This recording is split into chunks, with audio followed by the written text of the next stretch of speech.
अभी winning streaks जो चल रही हैं, आपको क्या लगता है इस पे सिलेक्शन कितना मैटर करती है? क्योंकि एकदम सिलेक्शन कमेटी तब्दील हुई, चेंजेस बड़ी मैं तब्दील हो गया, आप ये कहना चाह रहे हैं मैं तब्दील? मैं नहीं कह रहा ये। देखिए, मैं ये बिलीव करता हूँ कि जब भी आप एज ए सेलेक्टर आप कोई टीम बनाते हैं, आप यही सोच के बनाते हैं कि ये टीम जीतेगी, क्योंकि अगर वो टीम जीतेगी तो उसका क्रेडिट आपको मिलेगा। अगर वो टीम हार जाएगी तो फिर आपको वो रिस्पॉन्सिबिलिटी भी लेनी है, क्योंकि वो टीम आपने बनाई है। ठीक है जी। सिलेक्शन कमेटी में अगर हम देखें, जब हमने जो लड़के सिलेक्ट किए थे, अगर मैं आपको एक छोटी सी एग्जांपल उसकी दूं, साइम अयूब वही लड़का है जो वर्ल्ड कप में खेला लेकिन उधर परफॉर्म नहीं कर सका, इस वक्त मेन लीडर है आपकी टीम का। ठीक है जी। इसी तरीके से बाबर, अभी उसने फिर रन्स करना शुरू किए हैं। Not what we demand from Babar, क्योंकि बाबर ने अपने आप को इतना ज़्यादा एक वो बेंचमार्क बड़ा सेट कर लिया हुआ है कि उसके बाद अब उसका अगर हम देखें कोई 40-50 तो हमें वो समझ नहीं आता उससे। ठीक है जी। इसी तरीके से अगर हम बॉलर्स देखें, Shaheen is back in the form, Haris is back in the form. तो लड़के अगर आप देखें तो मैं अगर कहूँ तो 80% वही लड़के थे जो वर्ल्ड कप स्क्वाड का हिस्सा थे। ठीक है जी। By that time it didn't went well. आज वही लड़के आपको मैचेस जितवा रहे हैं।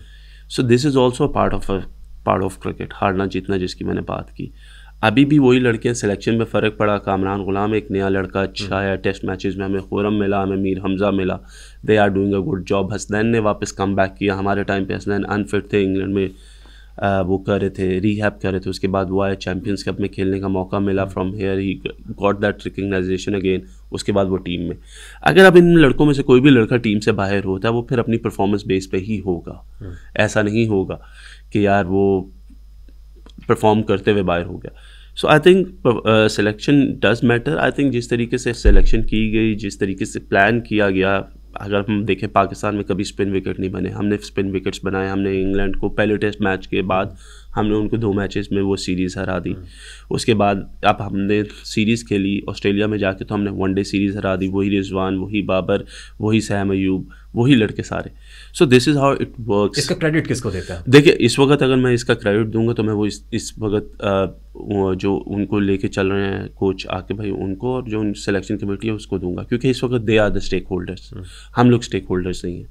हमारे टाइम पे they didn't do well, so we have to we have to take that thing कि यार हाँ, हमारी रिस्पॉन्सिबिलिटी है कि वो अच्छा नहीं खेले। आपको लगता है कि सिलेक्शन में कुछ गलतियाँ हुई?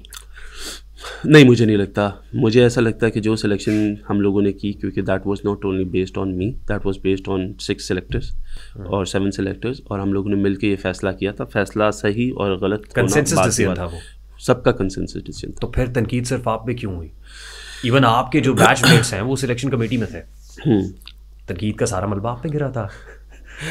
देखिए, वो फिर दोबारा इस वजह से गिरा कि सब ये कह रहे थे कि जो कुछ भी कर रहा है वो वहाब रियाज कर रहा है। मैंने इसके ऊपर एक बड़ी, जब मेरे बारे में बहुत ज़्यादा रूमर्स आए थे तो मैंने उसके बारे में एक ट्वीट भी किया था कि मैं 6 लोगों पे, 7 लोगों पे मेरे एक का डिसीजन कभी भी भारी नहीं पड़ सकता, और हमारी हर एक चीज़ बड़ी डॉक्यूमेंटेड होती है। जो भी हमारी डिस्कशन होती है, that is very much documented and everything. So मैंने उसके ऊपर कहा था कि ठीक है, ये जो मेरे पे इल्ज़ाम लगाए जा रहे हैं, मैं अपनी स्टेटमेंट दूंगा। लेकिन मुझे ये नहीं था कि मुझे क्यों सिलेक्शन कमेटी से बाहर किया जा रहा है, नहीं, वो बात नहीं थी। I think people were making too many things. लेकिन जब आप पाकिस्तान क्रिकेट बोर्ड के साथ एज ए सेलेक्टर थे, तो मैं जाके टीवी पे, आई डिडंट फेल्ट वेल कि मैं जाके उसको जस्टिफाई करूं। It is very important, easy कि आप जाके बात करते, आप कहते ये ऐसे हुआ, ये ऐसे, ये जो भी चीज़ें, but that was private, that was done in a room, that should stay in a room, that should not come out of the room. So इस वजह से वो जो तनकीद हुई वो हुई।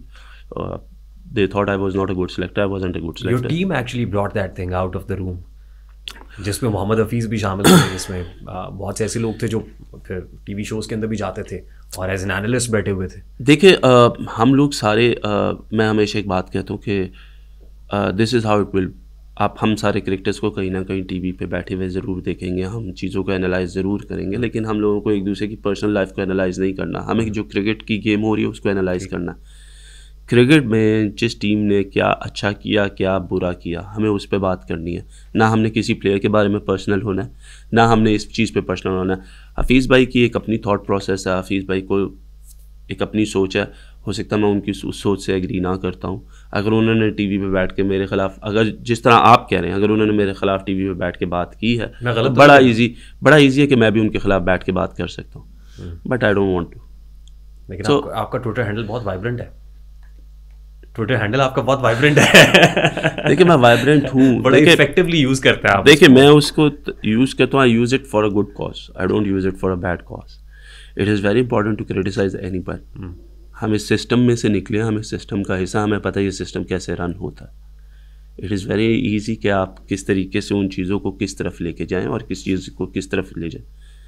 ऐसा नहीं हो सकता कि मैं सही और आप गलत, हम सब गलत और हम सब सही।